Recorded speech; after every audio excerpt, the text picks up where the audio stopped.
All right, so here we are, section 1.1, chapter 1, section 1, looking at a type of reasoning called inductive reasoning. We've got two types of reasoning. There's inductive reasoning and deductive reasoning.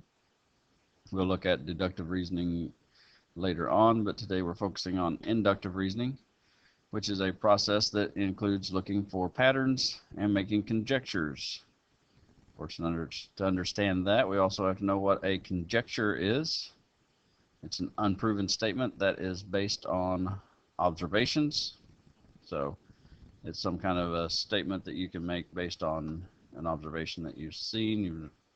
So 3 stages of reasoning. We're looking at geometry. First, we're going to look for a pattern. So you look at several examples, use diagrams and tables to help discover a pattern. So once you recognize a pattern, then you're going to make a conjecture using examples to make a general conjecture. So based on the examples that you've looked at, you found a pattern, and then you make a conjecture based on those observations. And then 3, you're going to verify the conjecture or use your logical reasoning to verify that the conjecture is true in all cases. So in other words, you're going to start trying to pick up and think of ideas that would go against the conjecture and test every possibility you can think of to make sure that it works for all cases. So here, starting off, we're recognizing a pattern here. Sketch the next figure in the pattern. And so when we look at this pattern, we've got kind of an L-shaped figure with the short side up here, then it's pointing to the left here, now it's pointing down. So if we look at what's happening, it's basically rotating that direction, right? Which it's rotating to the right, or that would be counterclockwise.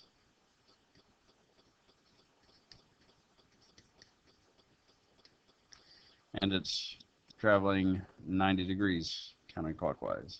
So rotating 90 degrees counterclockwise.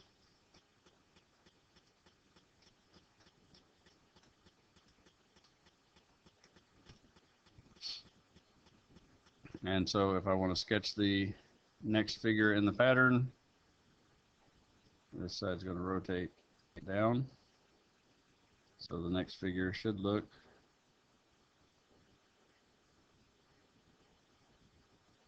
something like this. All right, so then moving on, we're going to predict a pattern. Now we're looking at some numbers instead of just a figure. Predict a pattern in a sequence of numbers. Predict the next number. So when we have a number set like this, we can check what's going on between the 2 numbers, see if there's a pattern there. So we're on from 17 to 15. So we're dropping by 2 or subtracting 2 from 17. 15 to 12. It's actually a distant difference of 3.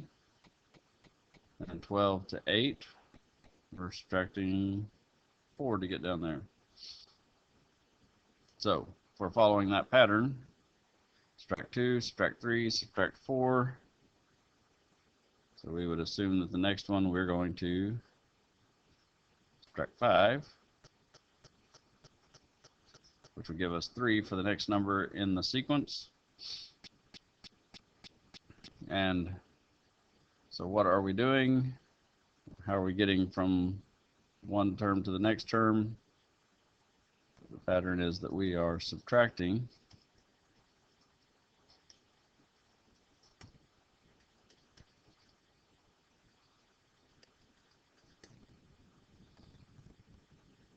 the next consecutive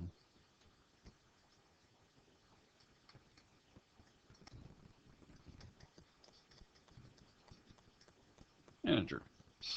All right, consecutive meaning think numbers that come one right after the other, 2, 3, 4, 5, all numbers that come one right after the other. And integers, they're all whole numbers. And so remember, integers are positive or negative whole numbers. So we're subtracting all whole numbers, 2, 3, 4, 5. So then the next sequence of numbers we've got there, 48 to 16, 16 to 16 thirds, to 16 ninths. And this one, subtracting, isn't going to really lead us to anything, any kind of pattern here. But if we look at 48 to 16, 16 to 16 thirds, we should be able to recognize that 48 divided by 3 equals 16. And if I take that 16 and divide it by 3, that gives me 16 thirds. And if I take 16 thirds and divide it by 3, again, technically 3 over 1, fractions dividing, drop it, change it, flip it. So that would be 16 thirds, change the division to multiplication, and flip the 3 over 1 to 1 over 3. Should be 16 over 9. So all of those in order, we're dividing by 3.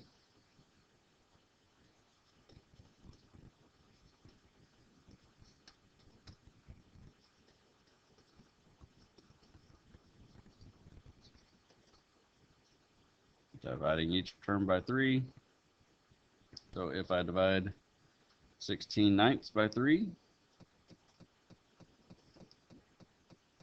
it's going to be 16 ninths times 1 over 3. Which is going to give us 16 27ths. So that would be the next term. And the pattern is that we're dividing each term by 3. All right, so then we got a conjecture provided for us here. Complete the conjecture. The product of any two consecutive positive integers is blank. All right, so we're trying to think, what do we get if we multiply two consecutive positive integers? So start 1 and 2. Consecutive meaning they come one right after the other. So 1 times 2 is going to give us 2. If I do 2 times 3, it'll give me 6. If I do 3 times 4, it's 12. 4 times 5, it's 20.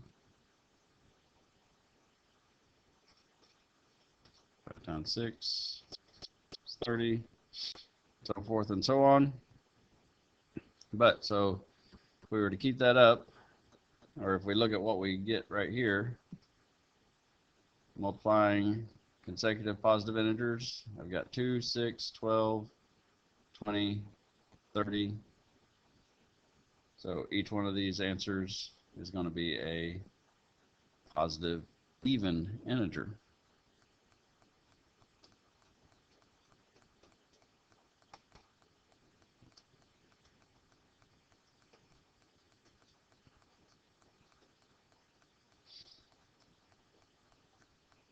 So the product of any two consecutive positive integers is a positive even integer. All right. Now a term we haven't covered yet, something called a counterexample. Is going to be any example that we can come up with that's going to show that a conjecture is false. So if they give us a conjecture and we can figure out an example or a situation in which that conjecture doesn't work, then that would be a counterexample, proving that it is not true in all cases.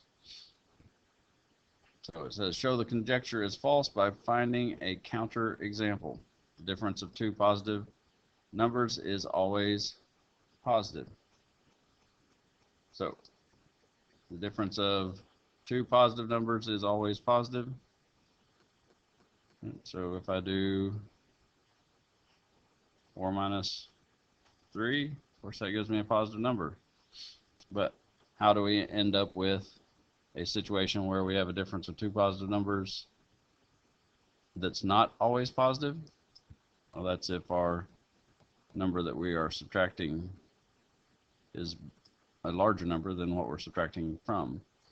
So if I had 5 minus 8, that would be negative 3. So this 5 minus 8 would be a counter example because it is proving that the conjecture they gave us is false. Of course, that's a pretty weak conjecture, but just for example purposes here so we can kind of see what we're looking for. Anything that'll prove that it's false is a counter example.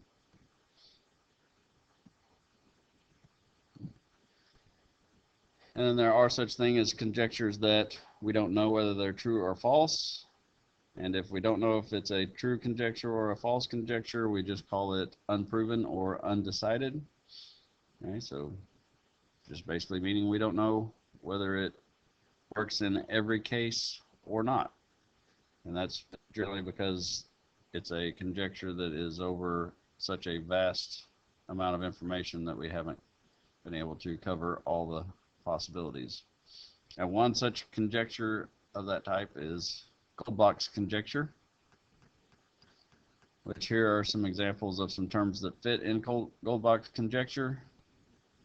The actual conjecture says every even number greater than 2 can be written as the sum of two primes. Right? Remember, a prime number is a number that its only factors are 1 and itself.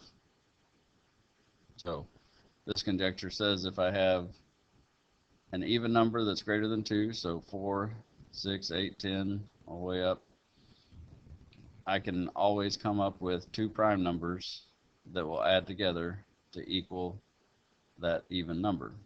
So 4 is 2 plus 2.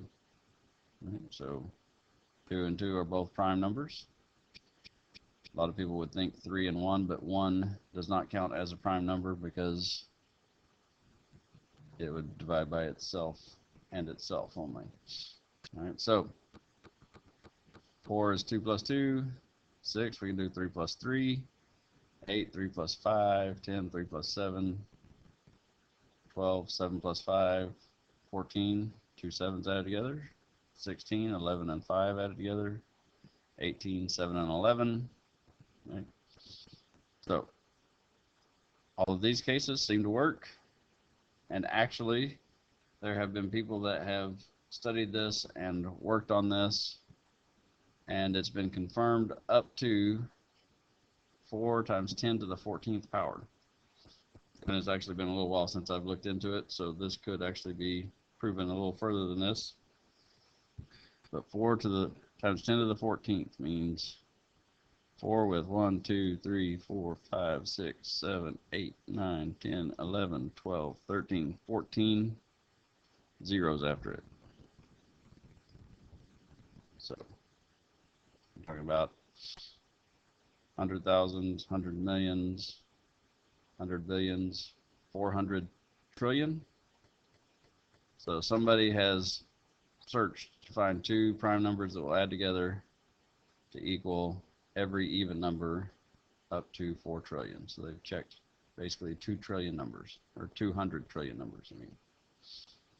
So this wants us to show that Goldbach's conjecture is true for n equals 4. Right.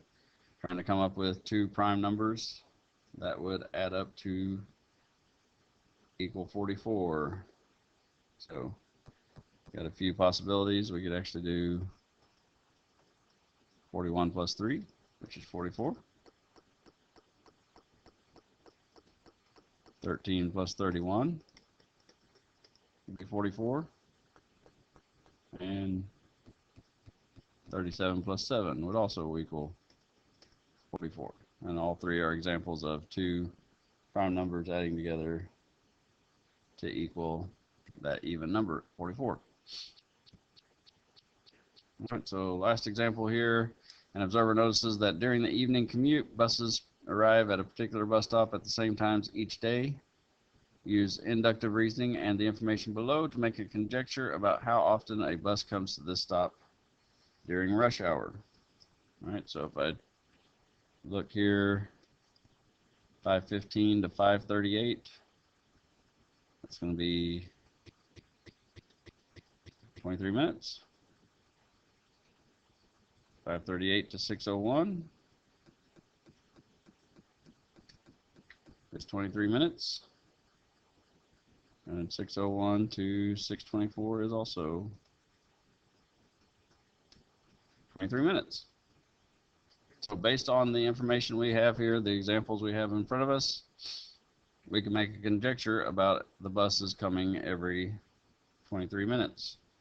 Now we have to be specific, because the more specific we make it, the harder it is to find a counterexample or to prove it wrong. So we're going to say that during rush hour,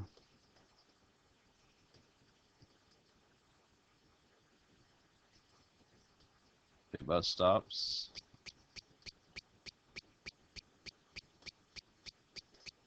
every 23 minutes.